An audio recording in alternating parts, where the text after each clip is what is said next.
सबको जय मसीह की। हालेलुया। परमेश्वर का धन्यवाद हो जिसे हमने अब तक प्रभु ने हमें संभाल के रखा है।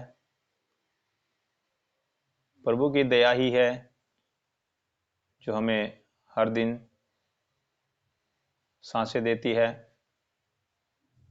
और हमें उठाकर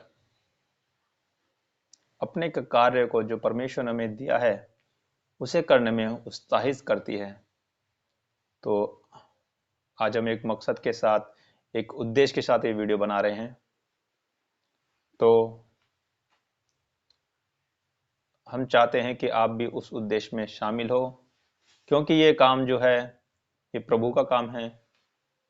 ये मेरी तरफ से कोई भी बातें नहीं, इसमें हमें जो काम दिया गया है परमेश्वर की ओर से है।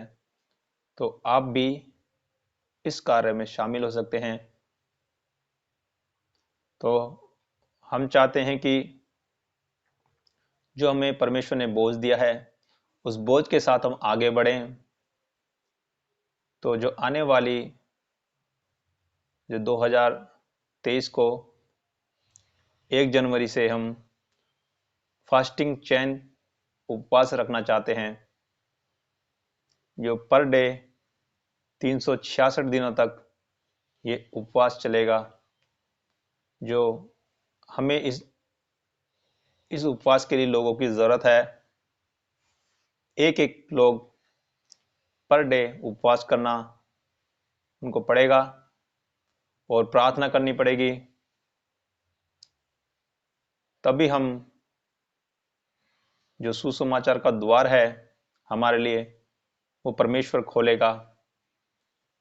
क्योंकि हमें प्रार्थना के साथ साथ उपवास में जाना ज़रूरी है और ये उपवास पूरे 366 दिन तक हमें चलाना है। तो इसमें आप लोग भी भागी हो सकते हैं, क्योंकि वचन इस प्रकार कहता है कि अवसर को बहुमूल्य समझो। यदि आप परमेश्वर के लिए कुछ करना चाहते हैं, यदि आप अपने आसपास के लोगों के लिए कुछ करना चाहते हैं, तो हमारे साथ जुड़ सकते हैं। हमारा एक व्हाट्सएप ग्रुप है जिसमें आप शामिल हो सकते हैं। तो स्क्रीन में हमारा नंबर आएगा, आप उस पर जय मसीह की लिखकर अपना नाम और अपना एड्रेस भेज सकते हैं। तो हम आपको उस ग्रुप में ऐड कर लेंगे और आपको बताया जाएगा कि किस दिन आपको उपवास रखना है। तो आप हमारी इस दौड़ में शामिल हो, क्योंकि ये चैनल मसीह दौड़ के नाम से है, हमें इसमें दौड़ना है। हाँ मेरे प्रियो, आप सभी इसमें भागी हों। इसमें कोई आपसे किसी भी प्रकार की रिक्वायरमेंट नहीं है, सिर्फ आपको उपवास करना है और प्रेयर करनी है। साल में एक दिन आपको दिया जाएगा फास्टिंग के लिए। तो ये हमारी फास्टिंग एक दूसरे के ऊपर चलती रहेगी 366 दिन तक, और प्रभु ने चाहा तो ये आगे तक चलेगी। यदि इसमें 366 लोग जुड़ते हैं तो बहुत अच्छी बात है। यदि और से और ज़्यादा जुड़ जाते हैं तो और भी अच्छी बात है। तो हम उसी हिसाब से इस चैन को बढ़ाते चलेंगे।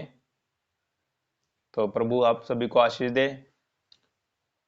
मैं आपसे ये निवेदन करता हूँ कि अपने अपने मनों को टटोलें और अपने अंदर झांके देखें कि हम परमेश्वर के लिए क्या कर रहे हैं, हम लोगों के लिए क्या कर रहे हैं।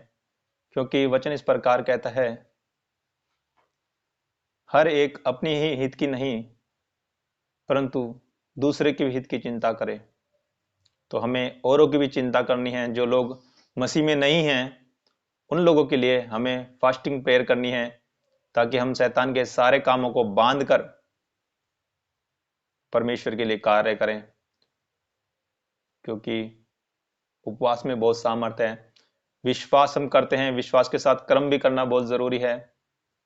हाँ मेरे प्रियो, हमें उपवास में जाना चाहिए और हर तरह से लोगों के लिए, उनकी आत्माओं को बचाने के लिए हमें कार्य करना चाहिए। क्योंकि परमेश्वर भी उसी हिसाब से हमारे जीवनों में काम करेगा और आपके हर एक लोगों के जीवन में काम करेगा। तो मैं एक वचन पढ़ना चाहता हूं, तो आप थोड़ा ध्यान दें इस वचन पे और वीडियो को पूरा देखें, क्योंकि आप हमारे ग्रुप में शामिल होंगे तो परमेश्वर आप सभी को आशीष देगा।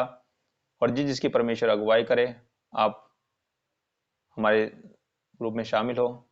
चाहे आप किसी भी कलीसिया में जाते हों, या आपका आप किसी भी कहीं पर भी आप रहते हों, तो आपसे सिर्फ यही रिक्वेस्ट है कि आप सिर्फ हमें उपवास के लिए लोग चाहिए जो पूरी ईमानदारी से उपवास को कर सकें और प्रेयर कर सकें।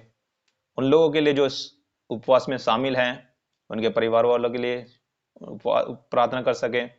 तो मैं एक वचन जो एस्तर से है, एस्तर की किताब से, उसको लेके मैं आपको बताना चाहता हूं कि आप सबने एस्तर की किताब पढ़ी होगी। उसमें जब एक दिन ऐसा आता है कि हामान जो राजा का सेनापति होता है, वो परमेश्वर के लोगों के लिए एक दुष्ट युक्ति निकालता है कि उन्हें किसी भी प्रकार से मरवा डाले। तो वो राजा से एक आज्ञा पत्र लिखवाता है और सब प्रांतों में भिजवा देता है, ताकि सब परमेश्वर के लोग नष्ट हो। क्योंकि एक मोर्दके नाम का व्यक्ति जो दरबान था, वो उसके आगे दंडवत नहीं करता था, क्योंकि वो परमेश्वर पर विश्वास करता था, इसीलिए वो उसके आगे झुकता नहीं था। और ये बात उसको बुरी लगती थी, और वो ये षड्यंत्र रचता था कि मैं किस तरह से इसको और इसके लोगों को नष्ट करूं। तो इसीलिए उसने राजा से आज्ञा ली और राजा ने उस पर अपनी अंगूठी की छाप लगाई और सब प्रांतों में भेजने की अनुमति दे दी। तो मेरे प्रियो, जो मोर्देके की बेटी थी, वह राजा की रानी थी। तो उसने देखा कि मेरा जो चाचा है वो टाट पर बैठा हुआ और राग अपने ऊपर राग ढाला हुआ उसको दिखाई पड़ा महल के बाहर। तो उसने अपने चाचा के लिए, मोर्दके के लिए वो वस्त्र भेजे, ताकि उन वस्त्रों को उतार के वो दूसरे वस्त्र पहन ले जो राजमहल के वस्त्र होते थे। तो उन्होंने इसको पहनने से इनकार कर दिया जो मोर्दके थे। तो फिर उन्होंने पूछा क्या बात है, आप कपड़े क्यों नहीं पहन रहे हो? तो मोर्दके ने बताया कि हमारे हमारे लोगों के लिए, जो परमेश्वर के लोग हैं, उनको मारने की आज्ञा दी गई है राजा की ओर से। तो जो एस्तर रानी थी, उन्होंने इस बात को समझा और गंभीरता से लिया।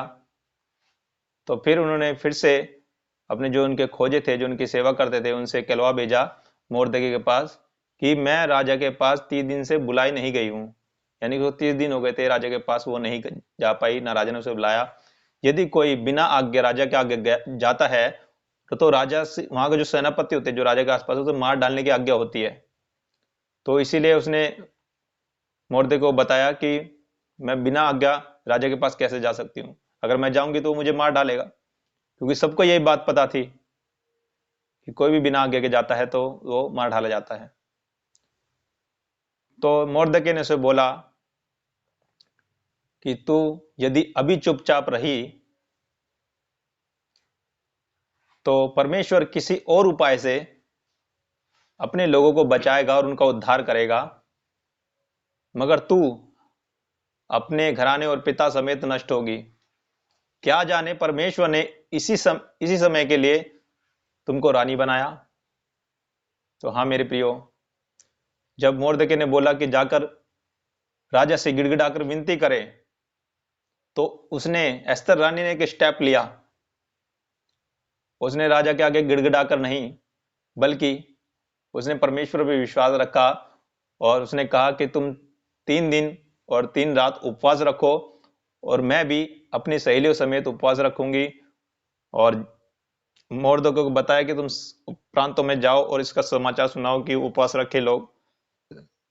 तो हाँ मेरे प्रियो, जब ये 3 दिन का उपवास रखा गया, तो हम आगे पढ़ते हैं कि रानी अपनी जान पर खेलकर राजा के पास जाती है, और राजा उसको देखकर अपना राजदंड उसकी ओर बढ़ाता है, और वो उसकी नोक को छूती है तो वो क्षमा की जाती है। और जो राजा से वो चाहती है कि उसके लोगों को बचाने के लिए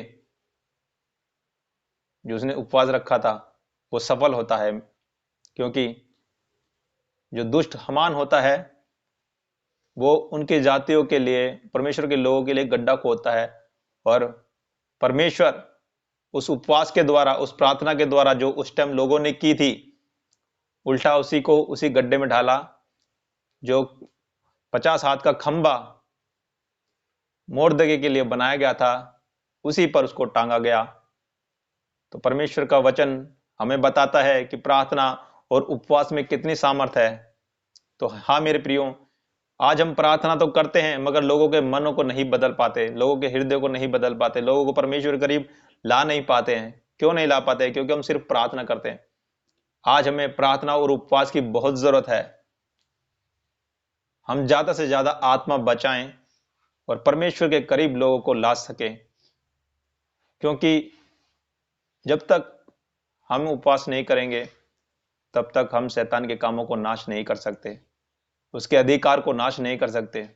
हमें उपवास करना ही पड़ेगा। तो परमेश्वर ने हमें जो अगुवाई दी है, तो उसमें आप हमारे साथ भागी हों, और परमेश्वर आप सभी को आशीष देगा, मेरा विश्वास है।